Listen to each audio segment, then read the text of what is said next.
আপনি যখন হস্তমৈথুন বন্ধ করে দেবেন তার 3 মাসের মধ্যে আপনি রেজাল্ট দেখতে পাবেন। হ্যাঁ, শুধু 3 মাস না, 3 মাস আমি খুব বেশি বলে ফেললাম।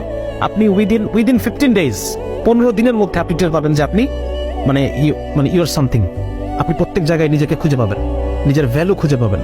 হ্যাঁ, নিজের যে যোগ্যতা, এই যে জীবনের সুখ কোথায়, ওই পর্নোগ্রাফি দেখে হস্তমৈথুন করার মধ্যে সুখ নাই। এবং আপনি যখন নিজেকে একজন সাকসেসফুল পুরুষ হিসেবে, একজন লিডার হিসেবে আপনি দেখতে পাবেন নিজেকে, হ্যাঁ, নিজের ফুল কোয়ালিটিকে আপনি যখন প্রস্ফুটিত হতে দেখবেন, ফুল কোয়ালিটিকে আপনি যখন বিকশিত দেখবেন যে আমি বিকশিত হয়েছি, এইটা হচ্ছে একজন পুরুষের তার মূল জীবনের যে সুখ, জীবনের প্রশান্তি হচ্ছে এইখানে। সুতরাং আপনি হস্তমৈথুন ছেড়ে দেওয়ার within 15 days you can feel যে আমার টেস্টোস্টেরন বাড়ছে, আমি আমিকে খুঁজে পাচ্ছি। আপনি মানুষের চোখে চোখ রেখে কথা বলতে পারবেন। হ্যাঁ, যারা বেশি পর্ন অ্যাডিক্টেড তারা মানুষের চোখে চোখ রেখে কথা বলতে পারে না, ওই যে লো সেলফ এস্টিমের কারণে, নিজেকে হীনমন্য মনে করার কারণে সেটা করতে পারে না। কিন্তু 15 দিনের মধ্যে আপনি খেয়াল করবেন যে আপনি মানুষের চোখে চোখ রেখে কথা বলতে পারতেছেন। হ্যাঁ, এটা একটা বিরাট একটা বিষয়। তো যার কারণে আমি এই রিসার্চটা উল্লেখ করলাম। আরেকটা রিসার্চ যেখানে আছে 2009 সালে একজন ইটালিয়ান রিসার্চার, ওনারা ইউনিভার্সিটি অফ নটিংহ্যাম, ওনারা রিসার্চ করেছিলেন 840 জন ব্রিটিশ পুরুষের উপরে তারা এই গবেষণাটা করেছিলেন।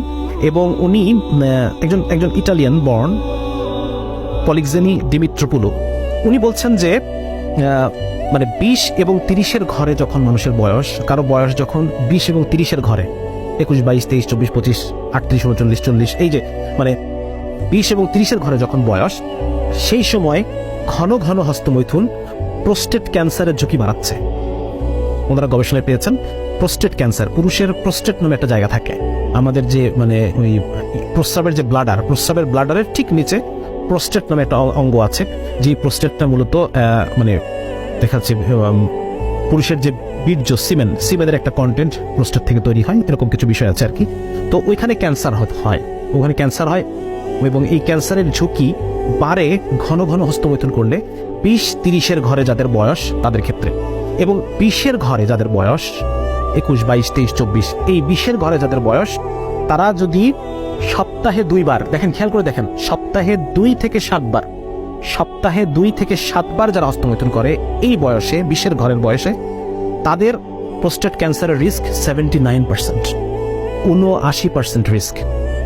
যারা 20 থেকে 30-এর ঘরে বয়স, 20-এর ঘরে বয়স, প্রতি সপ্তাহে 2 বার থেকে 7 বার পর্যন্ত যারা করে, তাদের প্রোস্টেট ক্যান্সারের, বৃদ্ধ বয়সে গিয়ে প্রোস্টেট ক্যান্সারের রিস্ক 79%। এবং 30-এর ঘরে যাদের বয়স, 30-এর ঘরে যাদের বয়স, তাদের 31, 32, 33, 35 সপ্তাহে একবারও যদি তারা করে, সপ্তাহে একবার বা তার বেশি, তাদের প্রোস্টেট ক্যান্সারের রিস্ক 69%, প্রায় 69%। সুতরাং এটা একটা ফাইন্ডিং, তারা রিসার্চ করে 840 জন পুরুষের উপরে রিসার্চ করে তারা এই ডেটাগুলো পেয়েছে। কেন হয়, কিভাবে হয়, এ বিষয়ে বিস্তারিত এখনো আসে নাই, কখনো আসবে কিনা আমরা জানি না, বিকজ তারা তো এটাকে নর্মাল মনে করে বা নর্মাল হিসেবেই তারা দেখতে চায়, বিকজ এটার উপর তাদের $100 বিলিয়ন ইন্ডাস্ট্রি রয়েছে। সুতরাং তারা তো চায় না এটা খারাপ প্রমাণিত হোক। তবে জানি না, এটা হয়তো আমরা কোনোদিন সামনে জানতে পারবো যদি আমরা মুসলিমরা এগুলো নিয়ে গবেষণা করি। আমি এই জন্য খুব গবেষণা করতে উৎসাহিত করি সবাইকে যে আপনারা গবেষণা করেন। হ্যাঁ, যে মুসলিমরা যদি কখনো আমরা গবেষণা করি, হয়তো এই বিষয়গুলো নিয়ে আমরা আরো বিস্তারিত জানতে পারবো।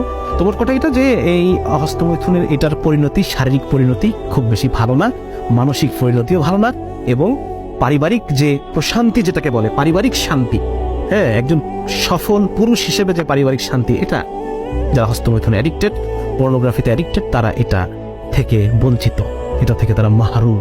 ঠিক আছে না? তো এটা একটা পয়েন্ট। এই বিষয়গুলো নিয়ে আমরা অনেক আলোচনা অলরেডি করেছি।